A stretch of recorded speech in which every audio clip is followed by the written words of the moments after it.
வணக்கம் நண்பர்களே. ஜோதிட ரீதியாக இந்த வருடத்தில் மேஜரான கிரகங்களுடைய பயிற்சிகள் என்பது இருக்குது.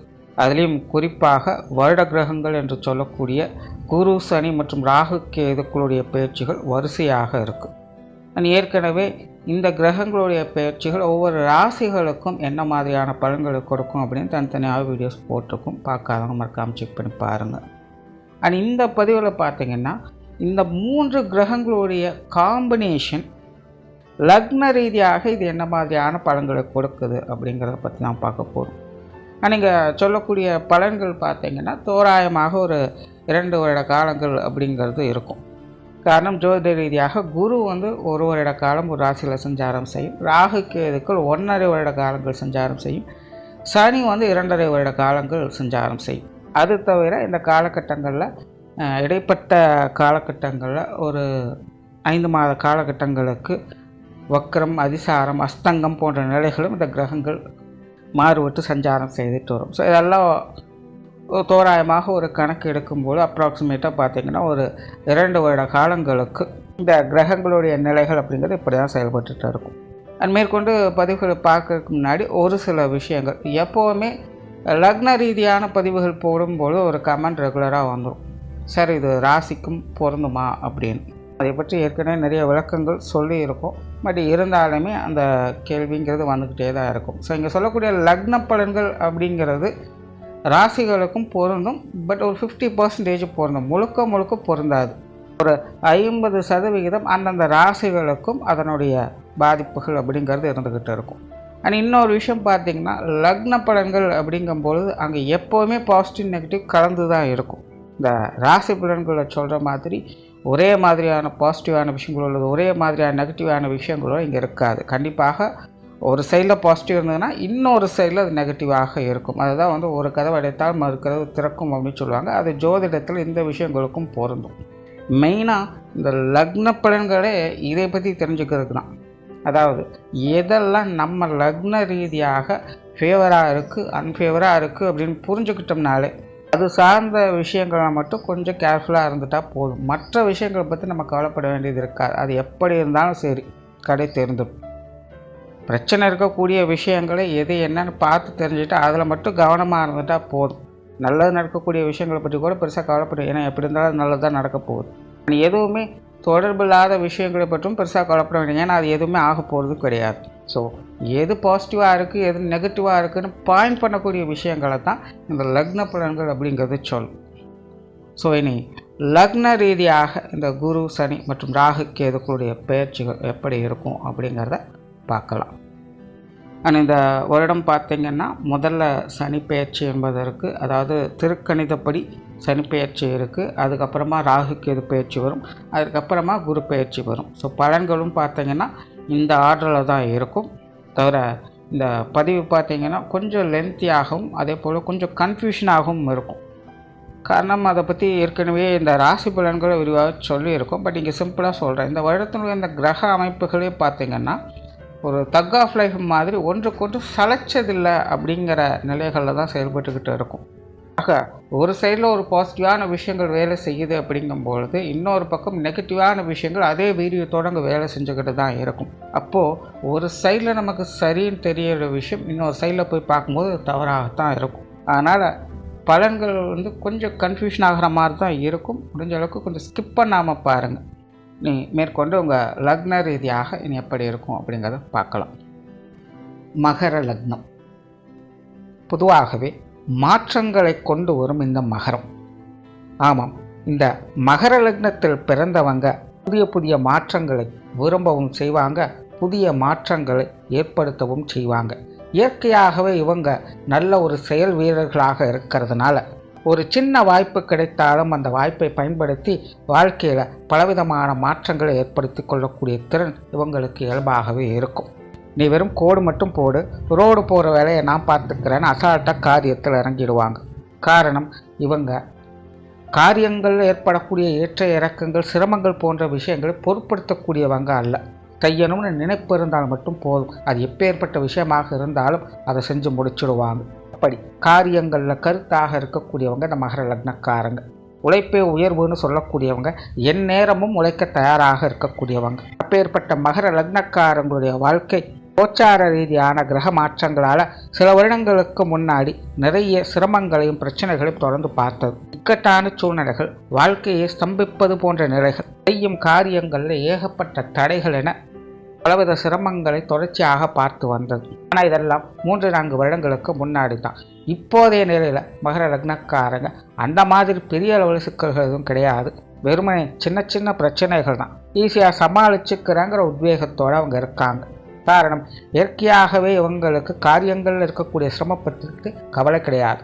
ஆக இவங்களை பொறுத்த வரைக்கும் சூழ்நிலை மட்டும் கொஞ்சம் நல்லபடியாக ஒத்துழைப்பு கொடுத்தா போதும். ஒரு சின்ன சந்தர்ப்பத்தை ஏற்படுத்தி கொடுத்தாலே போதும். அதுவே இவங்களுடைய வாழ்க்கையை பொறுத்த வரைக்கும் போதுமானதான். அப்படிப்பட்ட சின்ன சின்ன நல்ல விஷயங்களை பார்த்து கொண்டு வாழ்க்கையில் சிரமங்கள் ஒரு பக்கம் இருந்தாலும் அந்த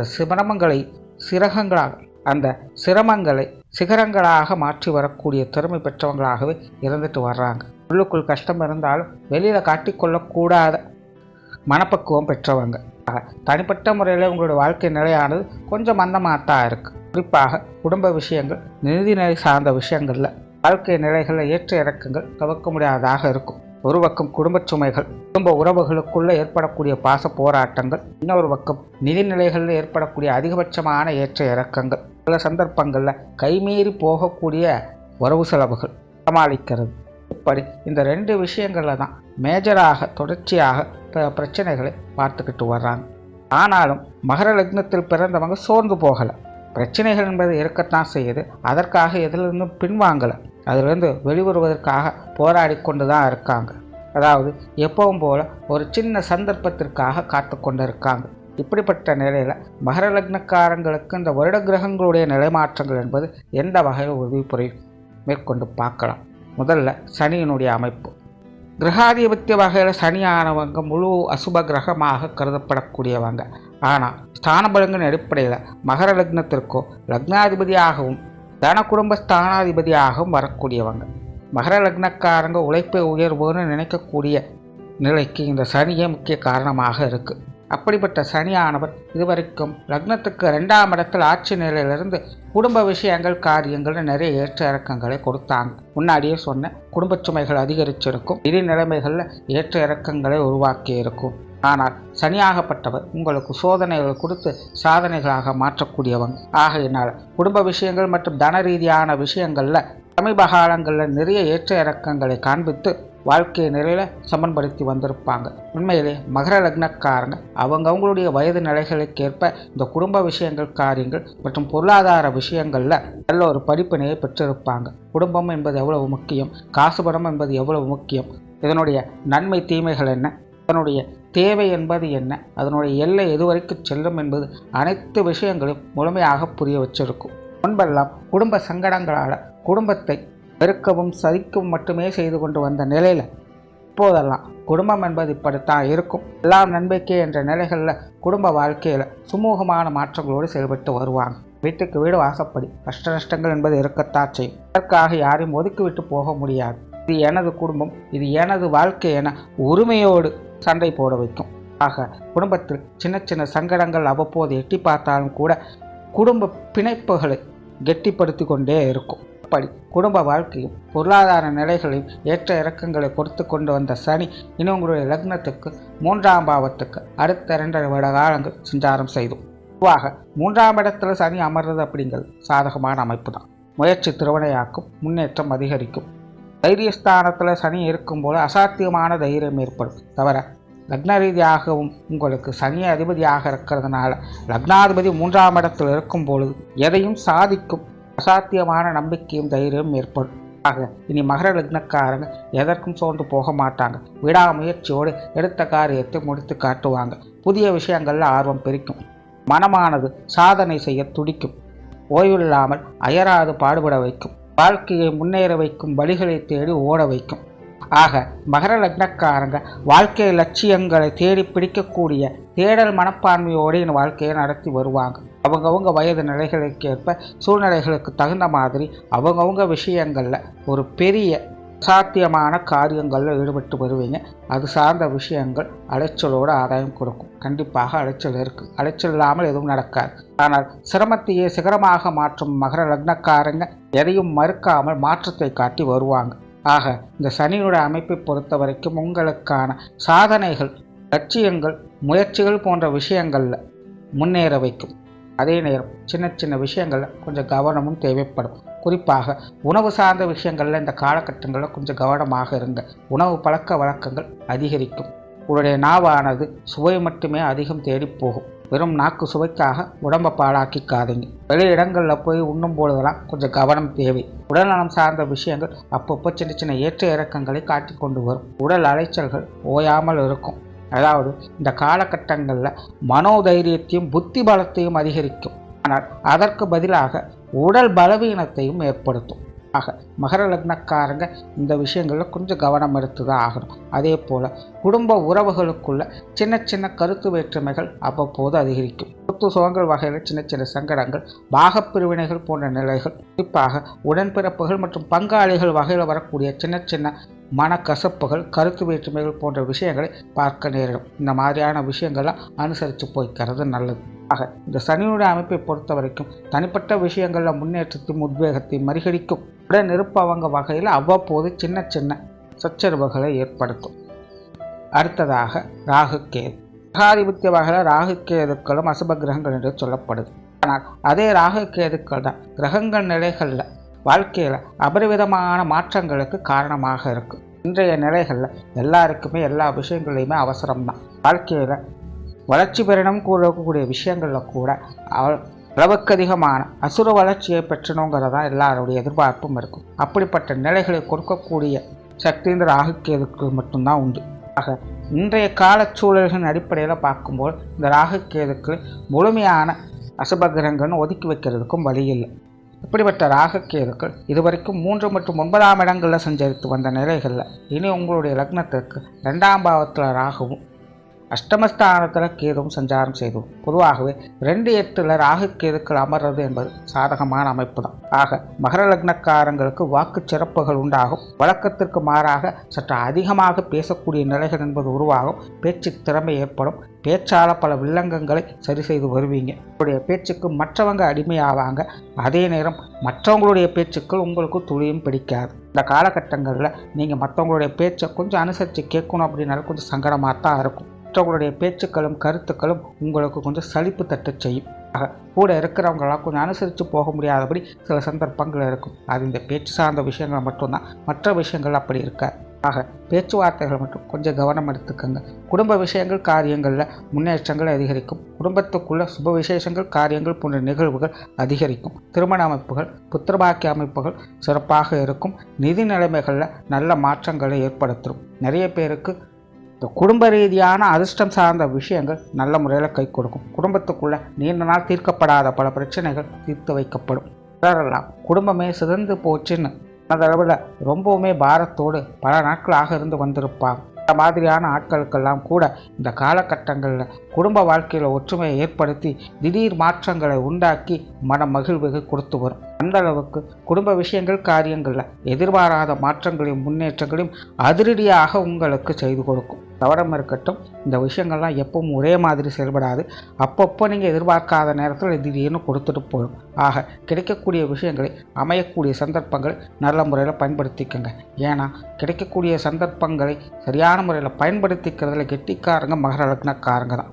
ஆக குடும்ப ரீதியான நிதி நிலைமை சார்ந்த விஷயங்கள் இருக்கக்கூடிய பிரச்சனைகளை சரி செய்வதற்கான வாய்ப்புகள் இந்த தடவை கண்டிப்பாக வரும். அதை சரியான முறையில் பயன்படுத்திக்கங்க. ஒரு ஆன்மீக முன்னேற்றம், குறிப்பாக யோக சாதனாக்கள் இருக்கக்கூடியவங்களுக்கு இந்த காலகட்டம் சிறப்பாகவே இருக்கும். ஏற்கனவே மகர லக்னக்காரங்க சமீப காலங்களில் ஆன்மீக விஷயங்களில் அதிரடியாக களமிறங்கி இருப்பாங்க.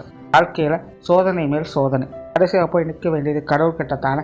அப்படி தான் சமீப காலமாக மகர லக்னக்காரங்க இந்த ஆன்மீக விஷயங்களை நாட்டம் கொண்டு அது சார்ந்த விஷயங்கள் அதிகமாக மும்முரமாக ஈடுபட்டு வருவாங்க. இப்போதைய நிலையிலும் ஆன்மீகம் சார்ந்த விஷயங்களில் நல்ல மாற்றங்களை கொடுக்கும். குறிப்பாக அது சார்ந்த விஷயங்களை முனைப்போடு செயல்பட வச்சு யோக சாதனாக்கள் ஈடுபட வச்சு முன்னேற்றங்களும் கொடுத்து வரும். அதே போல் வெளியூர் மற்றும் வெளிநாடு சம்பந்தப்பட்ட விஷயங்களில் சில எதிர்பாராத அனுகிரகங்களை ஏற்படுத்தி கொடுக்கும். தொழில் வேலை உத்தியோகமாக சில நல்ல மாற்றங்களை ஏற்படுத்தி கொடுக்கும். கடன் சுமைகளை குறைக்கும். உடல்நலம் சார்ந்த விஷயங்களுக்கு உறுதுணையாக இருக்கும். மறைமுக நோய்கள் அகலும். இப்படி உங்களுடைய வாழ்க்கையில் நீண்ட காலமாக புரியாத புதிராக இருந்து வந்த சில விஷயங்களுக்கு தீர்வுகளை உண்டாக்கும். இப்படி இந்த ராகுகேதுக்கள் பெரும்பாலும் உங்களுக்கு சாதகமான நிலைகளில் தான் செயல்பட்டு வரும். அடுத்ததாக குரு. கிரகாதிபத்திய வகையில் முழு சுபகிரகமாக கருதப்படக்கூடியவங்க இந்த குரு. லக்ன ரீதியாக பார்க்கும் பொழுது 3ஆம் இடத்திற்கும் 12ஆம் இடத்திற்கும் அதிபதியாக வரக்கூடியவங்க. இதுவரைக்கும் லக்னத்துக்கு 5ஆம் பாவத்தில் சஞ்சரித்து வந்த குரு இனி 6ஆம் இடத்திற்கு அடுத்த ஒரு காலம் சஞ்சாரம் செய்து வருவாங்க. பொதுவாகவே சமீப காலமாக குரு பார்வையில் இருந்து வந்ததாலோ என்னவோ எவ்வளவுதான் வாழ்க்கையில் பிரச்சனைகள் சிக்கல் இருந்தாலும் எல்லாத்தையும் சமாளிக்கக்கூடிய திறன் உங்களுக்கு தானாகவே ஏற்பட்டது. இப்போது குருவினுடைய மாற்றம் போன்ற ஏற்ற இறக்கங்களை கொண்டு வரத்தான் செய்யும். காரணம் 6ஆம் இடத்துல குரு இருக்கிறதுங்கிறது ஸ்தானத்தின் அடிப்படையில் அவ்வளோ சிறப்பு வாய்ந்த விஷயம் கிடையாது. தேவையில்லாத சிக்கல்கள் சங்கடங்கள் தேடி வரும். வம்பு சண்டைகள் வம்பு வழக்குகள் போன்ற விஷயங்களில் மகர லக்னக்காரங்க கொஞ்சம் கவனமாக இருங்க. அதே போல் தேவையில்லாத விரயங்கள் செலவுகள் கூடா நட்பு போன்ற விஷயங்கள்லாம் கொஞ்சம் கவனமாக இருங்க. நல்லவங்க போலவே இருப்பாங்க, கடைசி வரைக்குமே தெரியாது யார் நல்லவங்க யார் கெட்டவங்க யார் சரியானவங்க என்று எதையும் புரிஞ்சுக்க முடியாது. சொன்னாலும் புரியாது, பழகினாலும் புரியாது. எல்லாம் முடிஞ்சதுக்கப்புறம் கடைசியாக தான் தெரியும் எது எப்படி இருந்தது அப்படின்னு. ஆக மற்றவங்க விஷயங்களில் சகவாசங்கள் போன்ற விஷயங்களில் சுதாரிப்புத்தன்மை என்பது தேவை. அதே நேரம் இந்த குருவினுடைய அமைப்பை முழுமையாக மோசம் என்று சொல்வதற்கு இல்லை. இடைஞ்சல்கள் என்பது கண்டிப்பாக இருக்கும். ஆனால் முடிவுகளில் அதற்குண்டான உபாயத்தையும் கொடுத்துட்டு போகும். ஆக குருவினுடைய அமைப்பின்படி சற்று கவனமாக இருக்க வேண்டிய ஒரு காலகட்டம் தான். ஆனால் இப்படி எதிர்பாராத சில சங்கடங்களை கொடுக்கக்கூடிய குரு தான் உங்களுடைய தொழில் வாழ்க்கை, உங்களுடைய நிதி நிலைமை சார்ந்த விஷயங்கள், குடும்பத்தில் ஏற்படக்கூடிய சுப விசேஷங்கள் காரியங்கள் போன்ற அனைத்துக்கும் காரணகர்த்தாவாக இருப்பாங்க. ஆக இந்த குருனுடைய அமைப்பும் கூட தனிப்பட்ட விஷயங்கள் காரியங்களில் முன்னேற்றங்கள் ஏற்படுத்துது, வெளி விஷயங்கள் காரியங்கள் வகையில் சங்கடத்தை ஏற்படுத்துது. ஆக அதற்கு தகுந்த போல மகர லக்னக்காரங்க வெளி விஷயங்களில் கொஞ்சம் கவனம் எடுத்துக்கங்க. ஆக மொத்தத்தில் மகர லக்னத்தை பொறுத்த வரைக்கும் இந்த குரு சனி மற்றும் ராகுகேதுக்குடைய மாற்றங்களானது தனிப்பட்ட முறையில் வாழ்க்கையில் முன்னேற்றங்களும் ஏற்றங்களும் கண்டிப்பாக பார்க்க முடியும். மற்றவங்க விஷயங்கள் வெளி உறவு சார்ந்த விஷயங்கள்ல தான் கவனமாக இருக்கணும். அரவணைச்சு போனாலும் சங்கடம்தான், அதிரடியாக போனாலும் சங்கடம்தான். ஆக வெளி விஷயங்களில் மட்டும் அப்பப்போ கொஞ்சம் கவனத்தோடு இருங்க. மற்றபடி இந்த கிரக மாற்றங்களானது மகர லக்னக்காரங்களுக்கு பெரும்பாலும் ஒரு சாதக மாற்றங்களையே கொண்டு வருது. நன்றி, வணக்கம், வாழ்க வளமுடன்.